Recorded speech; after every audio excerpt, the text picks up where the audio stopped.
मोठ्या बातमीनं करूयात। व्हीएसआर कंपनीला डीजीसीएने मोठा धक्का दिलाय। व्हीएसआरच्या लेअरजेट विमानांच्या उड्डाणाला बंदी घालण्यात आली आहे। विमानाच्या देखभालीत त्रुटी असल्याचा अहवाल व्हीएसआरच्या लेअरजेट विमानांच्या उड्डाणास त्यामुळे बंदी घालण्यात आली आहे। डीजीसीएने व्हीएसआर कंपनीला एक मोठा धक्का दिलाय। व्हीएसआरच्या लेअरजेट विमानांच्या उड्डाणाला बंदी घालण्यात आली आहे। विमानाच्या देखभालीत त्रुटी असल्याचा अहवाल सादर करण्यात आला आणि यानंतर व्हीएसआरच्या लेअरजेट विमानांच्या उड्डाणाला बंदी घालण्यात आली आहे।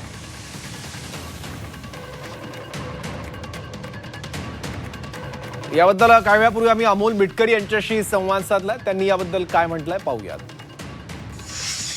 अहो, अजितदादांसारखा इतक्या मोठ्या नेत्याच्या विमान दुर्घटनेचा इतका मोठा प्रसंग ज्यात अख्खा महाराष्ट्र एक महिन्यापासून साधारणपणे हळहळतोय आणि तुम्ही आता एक महिन्यानंतर सांगताय की व्हीएसआर कंपनीची विमानं नादुरुस्त होती, त्यांच्या चुका होत्या।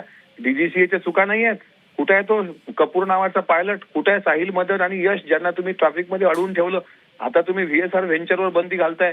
ते तर नालायक आहेत आणि ते तर जबाबदार आहेतच, पण डीजीसीए पण जबाबदार आहे।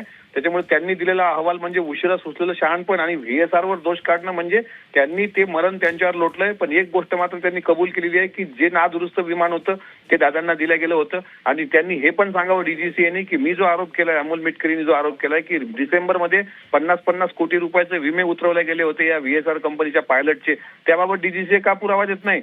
म्हणून आमदार रोहित पवारांनी ज्या शंका उपस्थित केल्या होत्या डीजीसीएच्या बाबतीत त्या खऱ्या होताना दिसत आहेत। त्यामुळे या डीजीसीए कंपनीवर एफआयआर झाला पाहिजे, व्हीएसआरवर तर झालाच पाहिजे। त्याच्यामुळे हे फार गंभीर आहे आणि इतक्या उशिरानं राज्याच्या उपमुख्यमंत्र्यांच्या विमानाच्या दुर्दैवी अपघातानंतर जर आता त्यांना अक्कल आणि शहाणपण आलं असेल तर हे किती दुर्दैवी आहे असं म्हणावं लागेल।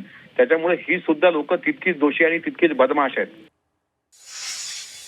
मिटकरी यांनी या संदर्भात ट्विट सुद्धा केलंय। काय ट्विट केलंय अमोल मिटकरी यांनी ते पाहूयात।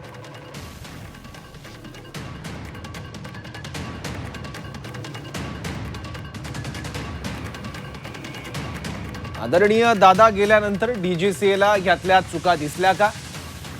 दादांचा जीव तुमच्या याच चुकांमुळे गेलाय? गुन्हा कोणावर दाखल आहे?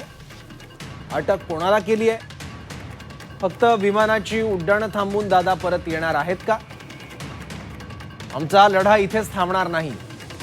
आता कार्यवाही झाली नाही तर दादांवर जीव ओवाळणारा कार्यकर्ता आवरला जाणार नाही।